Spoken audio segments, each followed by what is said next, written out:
Welcome into A Toast of Film. I'm one of your hosts, Ebo, and guys, we got a really good episode for y'all today because one thing I love talking about is animated movies, and I love robots. So if you like robots or animated films, you are in luck today because I will be talking about the new theatrical release, The Wild Robot.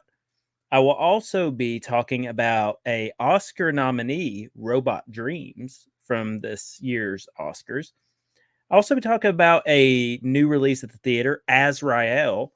I went and saw this one during the hurricane right before the theaters shut off. And then we'll be ending with a top five. And this week's top five is top five robots. Now, there's some special rules set in place, so I'll let y'all know once we get there. But, fresh off a Falcons win, beat the Saints. So it's going to be a great day. And we are toasting this week with the Otter Space. Real good can design. Real good can design. This is a DDH Foggy IPA from Humble Sea Brewing Co. And, IPA is more of Trey's thing, not so much for myself. However, I will say this one, it's doing the job. The art is phenomenal on it. And we've had a lot of IPAs on this show, and this one's not bad. I'm digging it. Pretty good. IPA is still not quite my thing, but this one I like. So check it out.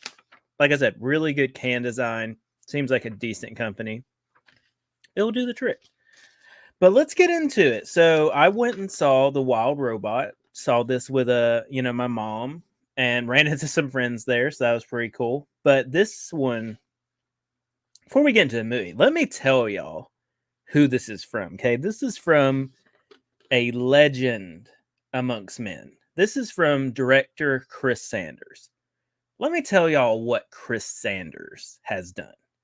He was the writer of The Croods 2, Mulan, The Lion King, Aladdin, and Beauty and the Beast. And I'm talking about the animateds, not these live action nonsense, the great ones. He was also the writer-director of the first Croods, How to Train Your Dragon, and Lilo and Stitch. Oh, and he's also the voice of Stitch, and he was the voice of Tarzan. So, I mean, Chris Sanders, buddy, he's winning at life. He's got it going on. But in this movie, we have Lupita Nyong'o, big fan. She plays Roz, who is a Rosm 9000. And, I mean, this is a, voice cast of dreams. Pedro Pascal, Bill Nighy, Matt Berry, Stephanie Sue, Ving Rhames, Mark Hamill, Catherine O'Hara. I mean, anybody would kill to work with this cast. And basically, so after a shipwreck, an intelligent robot named Roz is stranded on an uninhabited island. To survive the harsh environment, she bonds with the animals and cares for an orphan baby goose named Brightbill.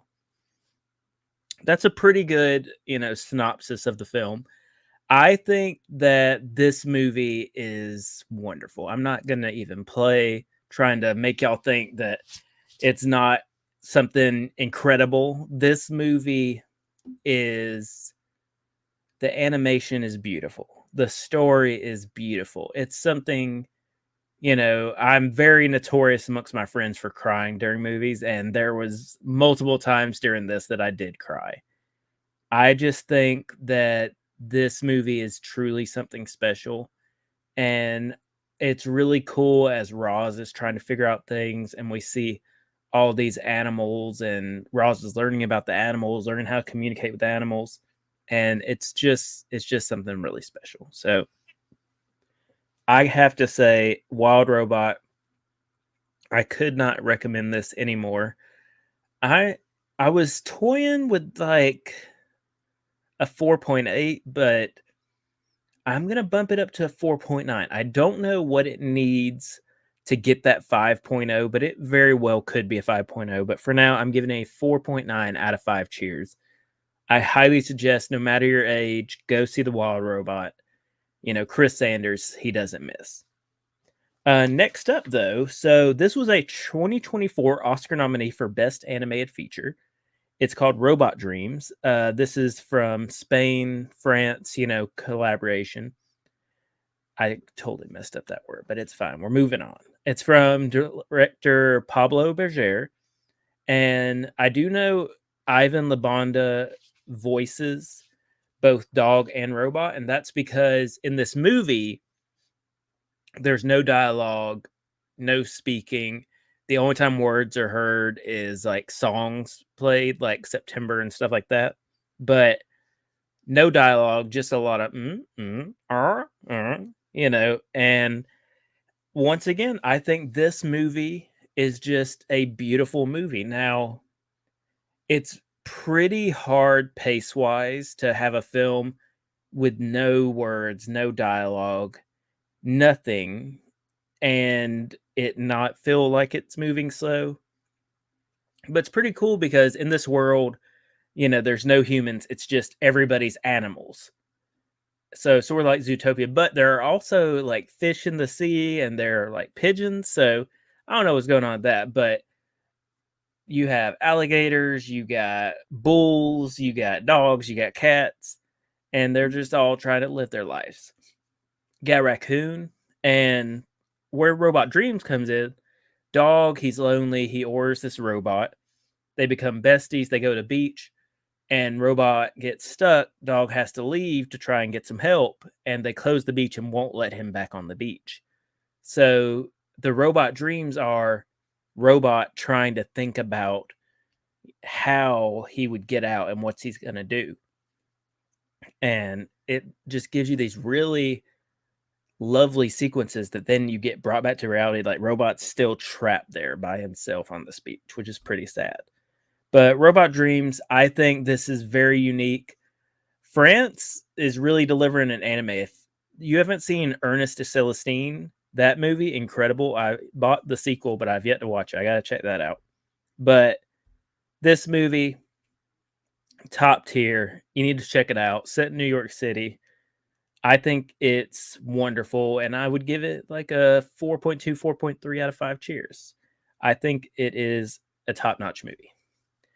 Now, I kept saying there's no words, no dialogue, because next up, we're talking about Azrael, which is a horror film from director E.L. Katz, who brought us Cheap Thrills. The writer, though, Simon Barrett, worked on screenplay for Godzilla X Kong New Empire, VHS 1, 2, and 94, The Guest, Your Next, and the Blair Witch remake. That's pretty stacked. But we got Samara Weaving as the title character Azrael, with Katarina Unt as Josephine. She's kind of our lead antagonist of this like group of zealots. And we have a lot of burn people, which are like demons, because this takes place years after the rapture. And to get rid of the sin of speaking, everyone's like lost their vocal cords and they have like an upside down cross burn to seal that. There's no dialogue in this movie. However, there is a part where someone is speaking. And so unlike Robot Dreams, where there's no words, no dialogue at all, this one has no dialogue. It does have one character speak for a very short period. And, they can like hiss, they can go and stuff like that, but no one can scream even because they don't have the vocal cords. This movie, I was feeling the pace. I liked it because I love Samara Weaving. I thought she was doing really good. I also thought that all the other people were doing very well. It's just, it feels long, even though it's a very short movie. I think it's like 82 minutes. So super short movie, which I think you need. But I was just feeling kind of, and then the ending, I will say, the ending was really good. So won me back on the ending. I still think this is in the camp of I like it, but I don't love it.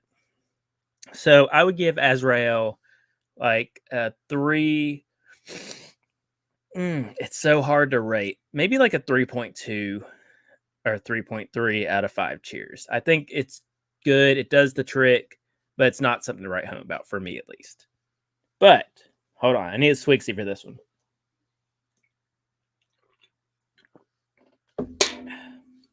Had to get a little full throttle in me, too. Because we're going full throttle with the top 5. So I said top 5 robots in movies. So this obviously excludes shows. However, I do have some exclusions and then some quick honorable mentions. So exclusions. I excluded the Terminators. I excluded the Transformers. I excluded cyborgs. Like, you won't see Ex Machina, Westworld on this list. I excluded the Iron Giant. Thought that was too big a gimme. And I excluded Roz and Robot because we just, talked about them. We shouted them out. Quick honorable mentions: Old Baymax, Wally, Rodney Copperbottom from Robots, and then these next two definitely honorable mentions because they're technicalities. So we have Robot from Lost in Space. Danger, Will Robinson, danger. There was a Lost in Space movie, 1998, but that's mostly the show. There was a Netflix show. There was an original show back in the day. So I didn't feel right. Pardon me about the yawn.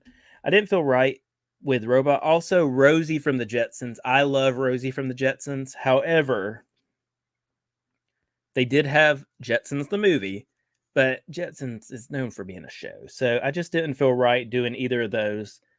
But let's get into the list. So, number 5, we got HAL 9000 from 2001: A Space Odyssey. I'm sorry, Dave. I can't do that.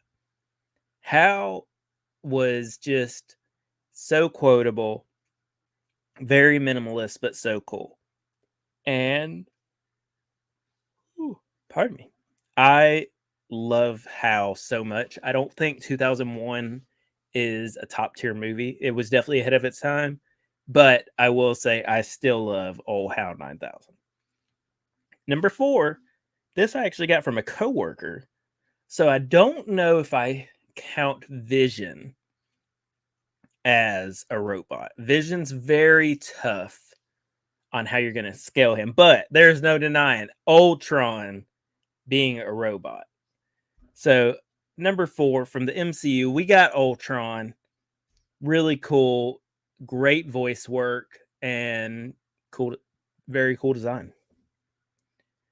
So these next 3, when I was making the list, I was fighting to get Ultron, HAL 9000.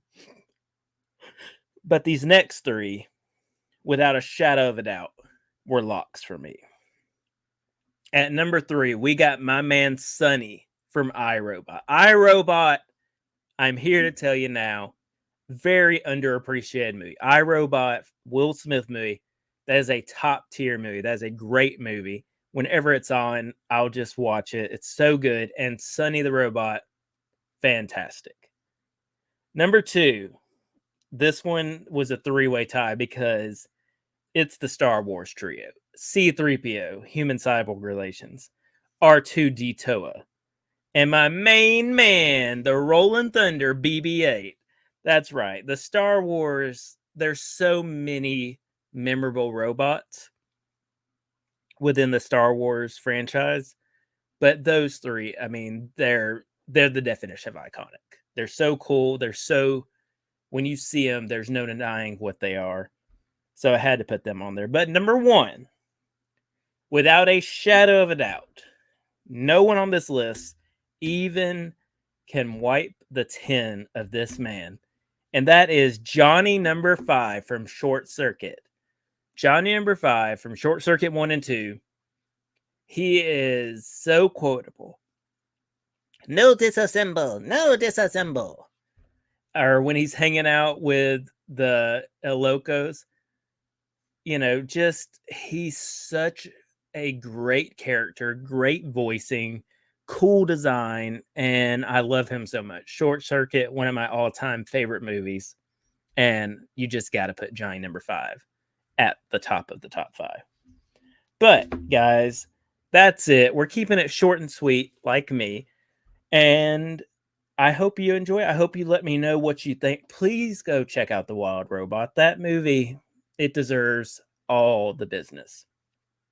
But we have a good week this week planned because I'm seeing Joker 2 early tomorrow. So we'll have early in this week, we'll have a Joker Folie à Deux review. And with that review comes Mr. Snail's pick of the week. It was waxwork. I checked it out and I have some things to say about it.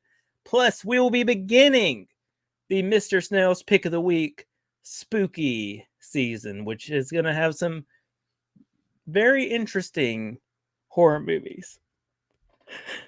And I just hope y'all check it out. Hopefully, I'll get some rest and I won't be yawning all up in the place. So if y'all stayed this far, it means more to us than you even know that you listen. And please let us know what you think, what you want to hear. I'm always open to suggestions. And there's so many ways you can do it, but let me tell you the best ways. Check us out on Instagram and TikTok, A Toast of Film, all one word. Or hit me up on Twitter at film_toast. Or look us up on YouTube. Just search Toast of Film. And from Trey and myself, we just wish you a good night and good viewing.